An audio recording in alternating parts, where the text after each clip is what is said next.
शादी के 30 साल हंसी खुशी बिताने के बाद मेरी पत्नी अचानक तलाक की जिद करने लगी। मैंने और बच्चों ने उसे बहुत समझाया, मगर उसने झगड़कर तलाक ले लिया और घर छोड़कर चली गई। 7 दिन ही गुजरे थे कि उसकी मौत की खबर आ गई। मैं उसके अंतिम संस्कार में गया तो सभी लोग उसकी महानता की प्रशंसा कर रहे थे। मुझे बड़ा आश्चर्य हुआ कि एक पति को नाराज करके जाने वाली औरत का आखिर इतना अच्छा अंत कैसे हो सकता है। जब मैं लाश के पास पहुंचा तो मेरे होश उड़ गए। उस दिन मैं थका हारा ऑफिस से लौटा तो बच्चों के चेहरे बहुत उतरे हुए थे। मैंने अपनी थकान को भुलाकर उन्हें अपने कमरे में बुलाया और पूछा, आखिर क्या हुआ है? तुम लोग इतने मायूस क्यों हो? मेरी बात सुनकर उनकी आंखों से आंसू बहने लगे। मेरे 2 ही बच्चे थे, एक 25 साल की बेटी और 28 साल का बेटा। कहने को तो वो जवान थे, मगर माँ की मौत की खबर ने उन्हें तोड़कर रख दिया था। वे फूट फूट कर रोने लगे और रोते हुए बोले, पापा, माँ की मौत हो गई है। ये सुनकर मैं जैसे जमीन पर ही बैठ गया और खालीपन में घूरने लगा। 30 साल की जिंदगी उसके साथ बिताई थी। कैसे मुमकिन है कि उसकी मौत की खबर सुनकर मेरे रोंगटे खड़े ना हो जाए? मैंने अपने आंसू पोंछे, दोनों बच्चों को गले लगाया और कहा, भले ही उसने आखिरी दिनों में जो व्यवहार किया उसे मैं कभी नहीं भूल सकता, लेकिन उसकी मौत मेरे लिए एक बहुत बड़ा सदमा है। हमें अंतिम संस्कार में जरूर जाना चाहिए। मेरा दिल टूटकर बिखर गया था। मैंने बच्चों के साथ अंतिम संस्कार में शामिल होने की तैयारी की। दिल ही दिल में बार बार यही दुआ उठता रहा कि न जाने क्यों उसने मुझसे दूर जाने को प्राथमिकता दी और फिर इस दुनिया से ही रुखसत हो गई। आखिर ऐसी क्या वजह थी जो आज तक मुझे समझ नहीं आई? हालांकि उसे मुझसे अलग हुए केवल 1 ही हफ्ता हुआ था और इतने कम वक्त में ही वह इस दुनिया से चली गई। इसके पीछे क्या वजह थी, ये मुझे अब तक समझ नहीं आ सका। बहुत ही टूटे हुए दिल से मैंने कपड़े बदले और गाड़ी में जाकर बैठ गया। ड्राइविंग करते हुए बार बार आंखें धुंधली हो रही थीं, जिन्हें मैं जबरदस्ती साफ करता रहा। मेरा दिल बहुत ज्यादा खराब हो रहा था। बार बार 7 दिन पहले की बातें याद आने लगीं, जब उसने मुझसे एक अजीब सा अनुरोध किया था। बहुत झगड़े के बाद मैंने वह बात मान ली थी। अब जो खबर मुझे मिली उसे सुनकर तो मेरे पैरों तले जमीन ही खिसक गई कि वह सिर्फ 1 हफ्ते के अंदर इस दुनिया से चल बसी। आखिर ऐसा क्या हुआ था कि उसने मुझसे दूरी अपनाने को प्राथमिकता दी? इन्हीं सोचों में डूबा हुआ मैं उसके मायके पहुंचा। जैसे ही अंदर कदम रखा, लोग ऊंची आवाज में रोने लगे और ऊंची आवाज में उसके प्रशंसा करने लगे। मैं हैरान रह गया कि सबको हमारे झगड़े के बारे में मालूम था, फिर भी कोई उसे बुरा भला नहीं कह रहा था। उल्टा सब उसका अच्छा रवैया याद कर रहे थे। मैं अंत्यविधि में शामिल हुआ और देखा कि हर कोई उसकी तारीफ कर रहा था। मैं हैरान था कि जब उसने मुझसे तलाक ली थी तो पूरे खानदान में बात फैल गई थी, लेकिन अब वही लोग उसकी तारीफ करते नहीं थक रहे थे। आखिर इसकी वजह क्या थी? इन्हीं सवालों के जवाब ढूंढते हुए मैंने उसकी मैयत को देखने की ख्वाहिश जाहिर की। जैसे ही मैं वहां पहुंचा, किसी ने मुझे आवाज देकर रोका और एक चीज मेरे हाथ में थमा दी। उसे देखकर मुझे सारी बात समझ में आ गई कि आखिर उसने मेरे साथ ऐसा व्यवहार क्यों किया था। मैं वहीं बैठा हुआ फटी फटी निगाहों से उस चीज को देखता रहा। सोचने लगा कि ये क्या हो गया।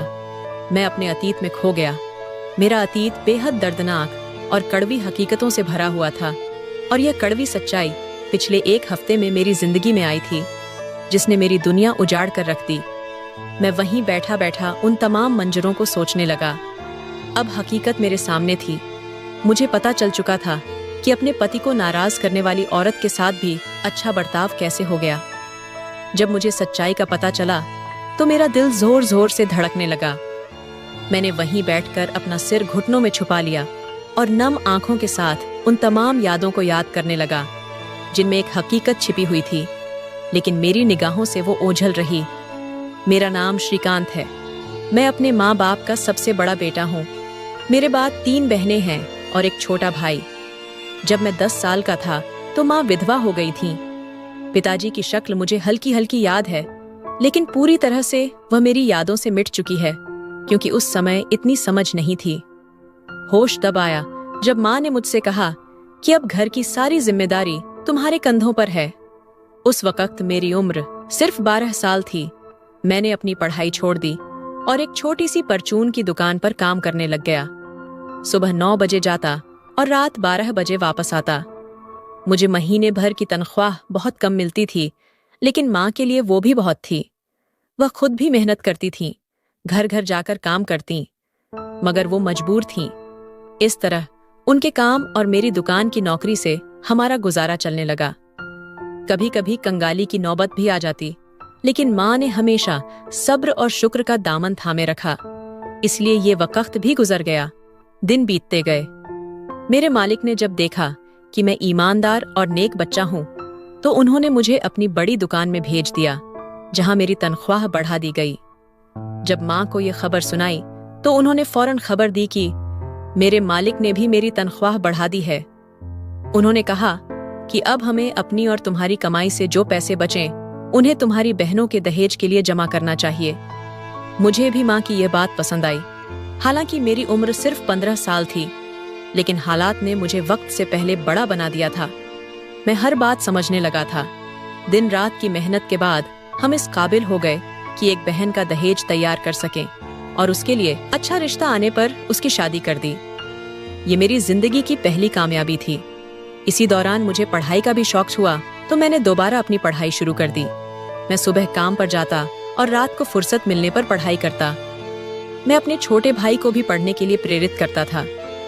वह अभी छोटा था, लेकिन फिर भी मैंने उसमें पढ़ाई के प्रति रुचि जगा दी। 3 साल की लगातार मेहनत और संघर्ष के बाद मैंने मैट्रिक पास कर लिया और कॉलेज में दाखिला ले लिया। ये 3 साल मेरी जिंदगी के सबसे कठिन सालों में से थे। फिर मैंने और अधिक मेहनत की और अच्छे नंबरों से पास हो गया। इसके बाद मुझे एक और ऑफिस में नौकरी मिल गई, जहां तनख्वाह पहले से ज्यादा थी। मैंने फिर से मेहनत शुरू कर दी। इसी दौरान मेरी दूसरी बहन के लिए रिश्ता आया और मैं इस लायक हो चुका था कि उसकी शादी कर सकूं और उसे उसके घर भेज सकूं। इस तरह दूसरी बहन की भी शादी हो गई। उसके बाद एक दिन माँ ने मुझे पास बुलाया और कहा, बेटा, जब से तुम्हारे पिताजी की मृत्यु हुई है, तब से तुम मेहनत कर रहे हो। तुमने अपनी दोनों बहनों की शादियां कर दी हैं। अब मैं चाहती हूं कि तुम्हारी शादी कर दूं। माँ की ये बात सुनकर मैंने उनका हाथ पकड़ा, अपनी आंखों से लगाया और कहा, माँ, पहले मैं अपनी एक और बहन की शादी कर दूं, उसके बाद अपने बारे में सोचूंगा। कौन जाने आने वाला वक्त कैसा हो। अगर मेरी पत्नी ने मेरा दिल बदल दिया तो आप क्या करेंगी? ये बात मैंने हंसी मजाक में कही थी। माँ ने कहा, मुझे अपने बेटे पर पूरा भरोसा है, वह ऐसा कुछ नहीं करेगा। मैं उनकी बात सुनकर मुस्कुरा दिया। दिन बीतते गए। 3 साल बाद मेरी छोटी बहन की भी शादी हो गई। अब माँ ने कहा, अब तुम अपनी तीनों जिम्मेदारियों से मुक्त हो चुके हो। अब मैं तुम्हारे लिए बहू तलाश करूंगी। उस वक्त मेरी उम्र 27 साल थी। माँ ने मेरे लिए लड़की देखनी शुरू कर दी और इस तरह जीविका मेरी जिंदगी में आई। जीविका के आने से मेरी जिंदगी पूरी तरह से बदल गई। मैं उससे बहुत मोहब्बत करने लगा। वह खुद भी बहुत प्यार करने वाली और दूसरों के दिलों में जगह बनाने वाली लड़की थी। उसने आते ही घर की सारी जिम्मेदारी संभाल ली और माँ को आराम देने लगी। पहले माँ मेरे साथ काम करती थीं, लेकिन अब उनकी उम्र बहुत ज्यादा हो चुकी थी, तो उन्होंने आराम को प्रधानता दी। इस मामले में मेरी पत्नी ने मेरा भरपूर साथ दिया। वह पढ़ी लिखी थी और हर काम को अच्छी तरह से संभालना जानती थी। मैं भी निश्चिंत होकर घर जीविका के हवाले करके काम पर निकल जाता। माँ अब आराम करती थी और मेरा एक छोटा भाई था जो उस समय पढ़ाई कर रहा था। उसकी पढ़ाई का खर्चा मैं उठाने लगा। जीविका सचमुच सब्र और सहनशीलता की मिसाल थी। उसके आने से मेरी जिंदगी पूरी तरह बदल गई। शादी के 3 महीने बाद ही अचानक ऑफिस में मुझ पर भ्रष्टाचार का आरोप लग गया और मुझे अपनी अच्छी नौकरी से हाथ धोना पड़ा। मैं फिर से शून्य पर आ गया और टूटकर रो पड़ा। लेकिन ये मेरी पत्नी ही थी जिसने मेरे कंधे पर हाथ रखा और कहा, जिम्मेदारियां बांटने के लिए मेरा कंधा भी तो है। मुझे सिलाई का अच्छा हुनर आता है, हम दोनों मिलकर घर चला लेंगे। माँ को तो मैंने पहले ही आराम दे दिया था, इसलिए उनसे अब मदद मांगना मुनासिब नहीं था। भाई भी छोटा था और पढ़ाई में लगा था। ऐसे में जीविका ने मेरा हौसला बढ़ाया और मुझे हिम्मत दी। वह सुबह सुबह उठ जाती, घर के काम निपटाती और दोपहर तक सिलाई करती। मुझे एक दूसरी नौकरी तो मिल गई, लेकिन उसकी तनख्वाह पहली नौकरी से काफी कम थी। तंगी जरूर हुई, मगर जीविका की हिम्मत, प्यार और साथ ने मुझे इस लायक बना दिया कि मैं इन मुश्किल हालात से निकल सकूं। करीब 3 साल तक यही सब चलता रहा और हम यह भी भूल गए कि भगवान ने अभी तक हमें औलाद की विरासत से दूर रखा है। 3 साल बाद अचानक पिताजी के एक पुराने दोस्त मिलने आए। उन्होंने मुझे देखा और गले लगा लिया। कहने लगे, तुम्हारे पिताजी ने जब तुम छोटे थे मुझसे वादा किया था कि मैं तुम्हें अपने ऑफिस में जगह दूंगा, और मैंने हामी भर ली थी। अब वादा निभाने का वक्त आ गया है। उन्होंने मुझे एक पते पर बुलाया। मैं तुरंत वहां पहुंचा। वहां मेरा बहुत अच्छा स्वागत हुआ और मुझे ऐसा लगा जैसे मैं अपनी ही कंपनी में आया हूं। पिताजी के दोस्त समीर अंकल ने मुझे अपनी कंपनी में मैनेजर की हैसियत से रख लिया और सारा काम समझा दिया। मेरी पढ़ाई भी साथ साथ चल रही थी, इसलिए उन्होंने मुझे एक बेहतरीन पद दिया। उसी साल जीविका ने मुझे मां बनने की खुशखबरी दी। मैं खुशी से झूम उठा और उसके हाथ चूम लिए। मैंने कहा, अब तुम्हें और सिलाई करने की जरूरत नहीं है, क्योंकि भगवान ने आने वाले बच्चे की रोजी रोटी पहले ही मेरे हवाले कर दी है। 9 महीने बाद हमारे घर पहले बेटे ने जन्म लिया। मैं बेहद खुश था। माँ ने भी अपने पोते को गोद में लेकर प्यार किया। हमारा घर एक मिसाल बन गया था।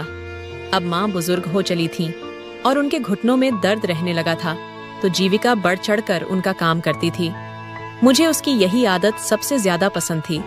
कभी कभी मैं उसके सामने ही माँ से कहता था, माँ, आपकी या मेरी कौन सी ऐसी नेकी भगवान को पसंद आ गई कि भगवान ने आपको जीविका जैसी बहू और मुझे जीविका जैसी पत्नी दी।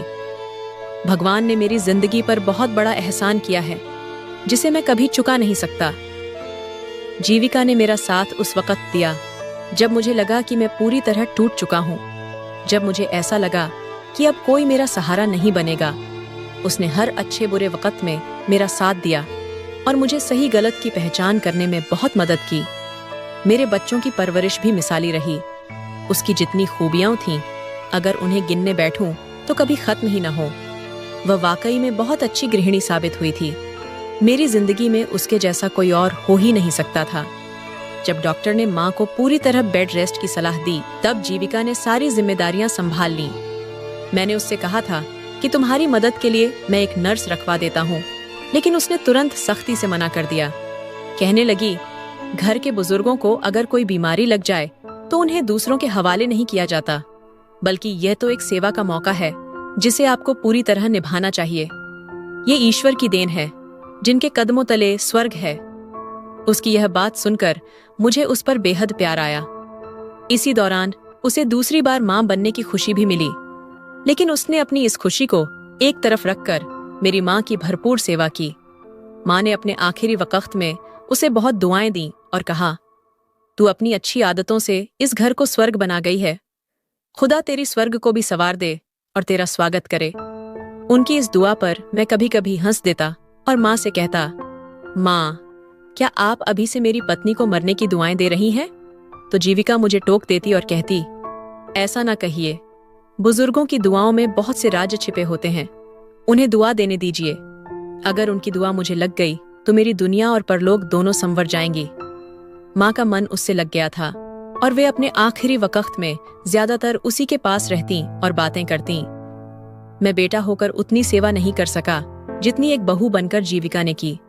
और जब माँ की मौत हुई तो सबसे ज्यादा रोने वाली भी वही थी, और सबसे ज्यादा सदमा भी उसी को हुआ था, क्योंकि माँ की उसे आदत हो गई थी। मेरी माँ के साथ रहने और उनसे बातें करने की आदत थी, लेकिन अब अचानक उनका इस दुनिया से रुखसत हो जाना मेरे लिए बहुत बड़ा सदमा था। घर में बिल्कुल खामोशी और सन्नाटा छा गया। मेरी पत्नी भी काफी हद तक चुप और गंभीर रहने लगी। मैंने उसे दिलासा और तसल्ली दी कि सब कुछ ठीक हो जाएगा। माँ की मौत का उस पर भी गहरा असर हुआ था। इसी दौरान हमारे यहाँ दूसरे बच्चे की पैदाइश हुई, हमारी बेटी। उसकी आगमन से उसका ध्यान बढ़ गया और मैंने इसका शुक्र अदा किया, वरना वह हर वक्त गुमसुम रहती थी। उसे यूं चुप देखकर मैं खुद भी अंदर ही अंदर शर्मिंदा महसूस करता। बेटी के आने से उसकी जिंदगी में व्यस्तता बढ़ गई थी और वह बच्चों की परवरिश में पूरी तरह लग गई थी। दिन गुजरते गए, हमारे बच्चे जवान हो गए और मैं अपनी नौकरी में तरक्की करते हुए एक अच्छे ओहदे तक पहुंच गया। तनख्वाह भी अच्छी खासी हो गई थी। बच्चों को अच्छे स्कूलों में पढ़ाया। जीविका, मेरी पत्नी, ने हर जिम्मेदारी खुद संभाली और वह मेरे लिए एक बेहतरीन पत्नी साबित हुई। लेकिन कुछ समय से मैं देख रहा था कि शादी के 30 साल पूरे होने के बाद वह अचानक बहुत खामोश रहने लगी थी। हमारी शादी की 30वीं सालगिरह मनाने के कुछ समय बाद वह अक्सर कहीं खोई खोई सी रहती और उसकी आंखों में आंसू तैरते दिखाई देते। बच्चों ने भी मुझसे इस बारे में जिक्र किया। एक दिन मैं उसके कमरे में गया और बेहद प्यार और मोहब्बत से उससे पूछा, जीविका, क्या बात है? हमारी जिंदगी तो एक दूसरे के साथ बेपनाह जुड़ी हुई है। मेरा तुम्हारे बिना रहना और तुम्हारा मेरे बिना रहना नामुमकिन है। तो फिर अचानक तुम इस कदर उदास और चुप चुप क्यों रहने लगी हो? तुम जानती हो कि घर के हर सदस्य को तुम्हारी कितनी आदत है। तुम्हारे बिना रहने का तो कोई सोच भी नहीं सकता। अब तुम ही बताओ, इस तरह तुम्हारी चुप्पी से क्या होगा? इसका असर पूरे घर पर पड़ेगा, खास तौर पर हमारे बच्चों पर। मेरी बात सुनकर कुछ पल वह मुझे बस देखती रही, फिर सिर झटक कर मुस्कुराई और बोली, कुछ नहीं, बस ये सोच रही हूं कि अगर मैं इस घर में न रही तो घर कैसे चलेगा। उसकी यह बात सुनकर मैं हैरान रह गया और कहीं न कहीं मुझे सदमा भी पहुंचा कि वह ऐसी बातें क्यों कर रही है। उसने मुझसे सिर्फ इतना कहा, वक्त आने पर सब कुछ पता चल जाएगा। मुझे लगा कि मैंने जिंदगी में हर चीज की जिम्मेदारी उसी पर डाल दी है। इसीलिए मैंने बच्चों से इजाजत लेकर उसे उत्तरी क्षेत्र की सैर पर ले जाने का प्रोग्राम बनाया। लेकिन जैसे ही उसने मेरा प्रोग्राम सुना, वह नाराज हो गई। कहने लगी, मेरी इजाजत के बिना आप यह फैसला कैसे कर सकते हैं? मैं आपके साथ कहीं नहीं जा रही। साथ ही उसने मुझसे ऐसी मांग कर दी जिसे सुनकर न सिर्फ मैं बल्कि मेरे बच्चे भी हैरान रह गए। हम सब उसकी ओर खाली निगाहों से देखने लगे। वह भी हमें देखकर रोने लगी। उसकी मांग ही कुछ ऐसी थी। मैं उसके चेहरे की तरफ देखते हुए हैरान था। मैंने पूछा, क्या तुम जो कह रही हो वो सच है? उसने फिर वही बात दोहराई। कहने लगी, शादी के 30 सालों में मैंने बहुत कुर्बानियां दी हैं। अब मैं अपनी एक अलग जिंदगी जीना चाहती हूँ। मैंने आपको जिंदगी की हर खुशी दी, हर मौके पर आपका साथ दिया। अब बस एक आखिरी ख्वाहिश है, बल्कि समझ लीजिए ये आपके साथ बिताए वक्त का एक तोहफा है जो मैं आपसे लेना चाहती हूँ। मैं आपसे तलाक चाहती हूँ। ये सुनकर मैं वहीं खड़ा रह गया और बैठ सा गया। रूखी हुए अंदाज में उसकी ओर देखा और कहा, जीविका, तुम होश में हो? ये तुम क्या कह रही हो? उसने अपने आंसू पोंछे और कहा, मैं बिल्कुल होश में हूँ। मैं अब आप लोगों के पास रहकर अपनी जिंदगी और बर्बाद नहीं कर सकती। क्या जिंदगी की खुशियों पर मेरा कोई हक नहीं है? मैंने अपनी सारी जिंदगी पहले आपके लिए, फिर आपकी माँ के लिए और फिर बच्चों के लिए कुर्बान कर दी। मेरा खुद का कोई वजूद नहीं बचा। अब मैं अपने लिए जीना चाहती हूँ और इसके लिए जरूरी है कि मैं आप सबसे अलग हो जाऊं। मैंने आगे बढ़कर उसे गले लगाना चाहा और कहा, तुम्हारी तबीयत ठीक नहीं है, मैं तुम्हें दवा दिला देता हूँ। अगर तुम डिप्रेशन में हो तो मैं पूरी तरह से तुम्हारी मदद करूंगा, लेकिन खुद को मुझसे यूं अलग मत करो।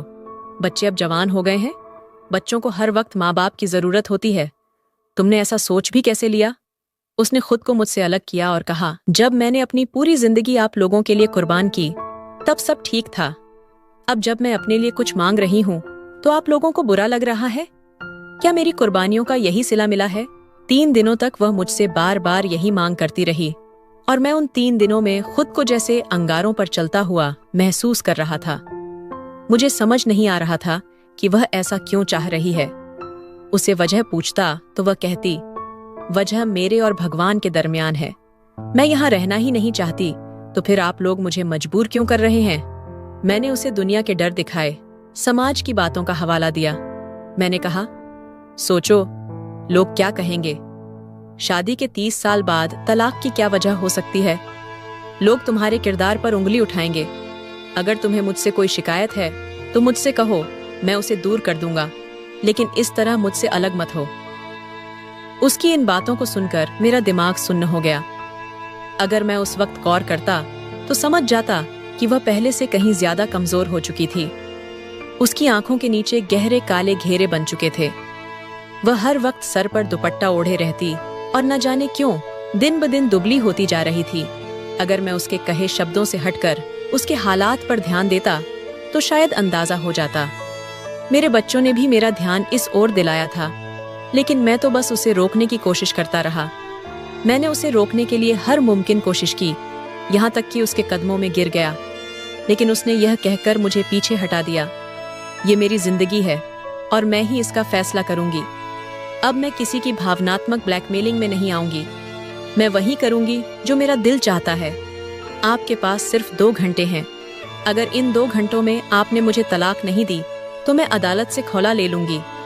उसकी यह बात सुनकर मुझे ऐसा लगा जैसे किसी ने मेरी रूह छीन ली हो। मैंने तुरंत ही उसे तलाक दे दी। वह चुपचाप अपना सामान बांधकर चली गई। मैं बस उसे जाते हुए देखता रहा और कुछ भी नहीं कर सका, बस हाथ मलता रह गया। बच्चे मुझसे लिपट कर खूब रोए, कहने लगे, पापा आपने यह क्या कर दिया? माँ को खुद से जुदा क्यों किया? आपको ऐसा नहीं करना चाहिए था। बच्चे बहुत परेशान हो गए थे। 3 दिन बाद वे अपनी पढ़ाई में मशगूल हो गए, लेकिन मेरा हाल ऐसा था जैसे किसी ने मेरे शरीर को जख्मों से भर दिया हो और उन पर नमक छिड़क दिया हो। हर वक्त पूरे जिस्म में जलन महसूस होती थी। मेरे दिन रात अब जागते हुए बीतने लगे। ऑफिस में भी मेरी कार्यक्षमता प्रभावित होने लगी। वैसे भी मेरी सेवानिवृत्ति में सिर्फ 3 महीने ही बचे थे। मैं नहीं चाहता था कि आखिरी समय में कुछ ऐसा हो जाए जिससे मेरी रिटायरमेंट और पेंशन पर कोई असर पड़े। घर में अजीब सी वीरानी छा गई थी। रौनक खत्म हो गई थी। जीविका के जाने के साथ जैसे सब कुछ खत्म हो गया था। मैं उसके पीछे नहीं गया और इस इंतजार में था कि शायद कभी वह अपने फैसले पर पछताए। लेकिन मुझे क्या पता था कि पछताना तो मुझे पड़ेगा। पूरा 1 हफ्ता बीत गया। एक दिन जब मैं थका हारा ऑफिस से घर आया तो बच्चे मुझसे लिपट कर रोने लगे, कहने लगे, पापा माँ की मौत हो गई है। यह खबर सुनते ही मेरी सांसें जैसे थमने लगीं। मैं तुरंत अंतिम संस्कार की तरफ दौड़ पड़ा। बच्चे भी मेरे साथ थे। जब वहां पहुंचा तो लोग उसकी खूब तारीफें कर रहे थे। भगवान के नाम का जप चल रहा था। मुझे यह सब सुनकर शक हुआ, ये कैसे हो सकता है? मैं उससे बहुत मोहब्बत करता था। उसकी जुदाई का मुझे बेहद अफसोस था। ऐसा लग रहा था जैसे किसी ने मेरे दिल के हजारों टुकड़े कर दिए हों। लेकिन मेरे मन में यह बात भी थी कि एक पति की अवहेलना करने वाली औरत की लोग इतनी तारीफें कैसे कर रहे हैं।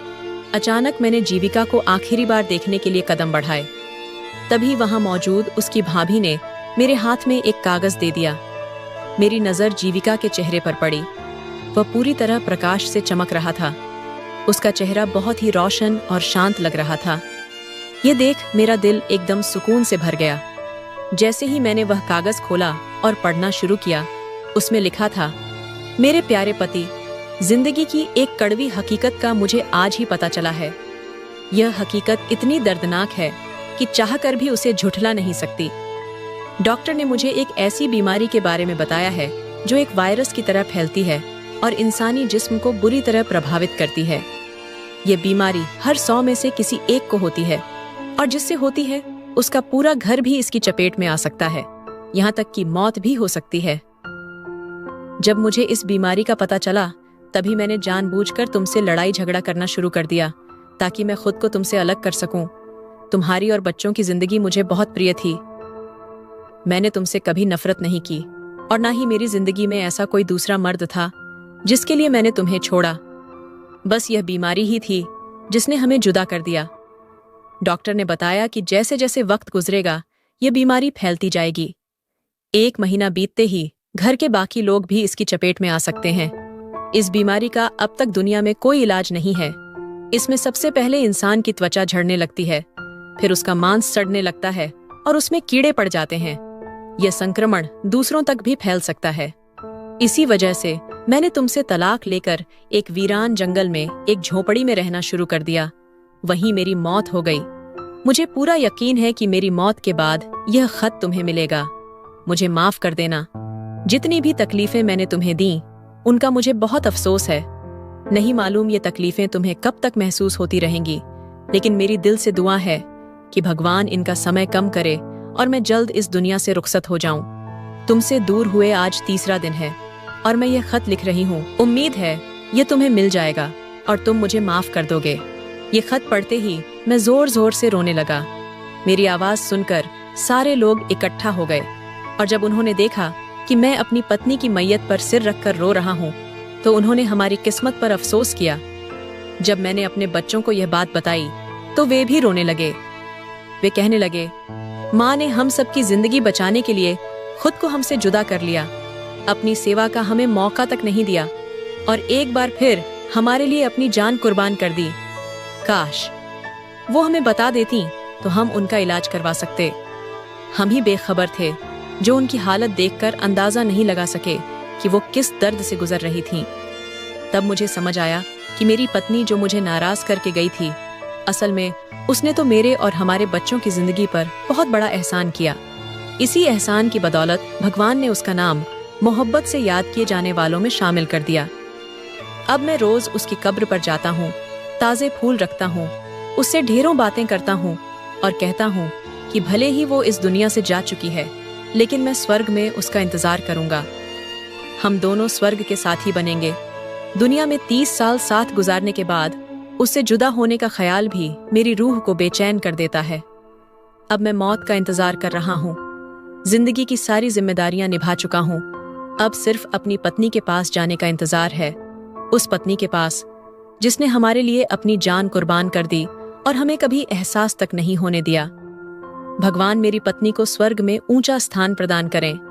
तो दोस्तों, इस भावुक और मार्मिक कहानी का मूल संदेश, मॉरल, यह है, सच्चा प्यार निस्वार्थ होता है, जो अपने प्रियजनों की भलाई के लिए हर त्याग करने को तैयार होता है। किसी की कुर्बानी और प्रेम को समय रहते समझना और सराहना जरूरी है, क्योंकि अक्सर हम अपनों के जज्बात और दर्द को तभी समझ पाते हैं जब वे हमारे साथ नहीं रहते। साथ ही यह भी सिखाता है कि प्रेम अमर होता है, वह मृत्यु के पार भी जीवित रहता है। तो दोस्तों, यह थी आज की कहानी। इस कहानी के बारे में आपकी क्या राय थी, ये कमेंट बॉक्स में जरूर बताइए। अगर आपको कहानी पसंद आई हो तो वीडियो को लाइक करें और स्टोरी कॉर्नर चैनल को सब्सक्राइब करें और बेल आइकन पर क्लिक करके इसे ऑल पर सेट करें, ताकि आपको नए वीडियो की सूचना तुरंत मिल जाएगी।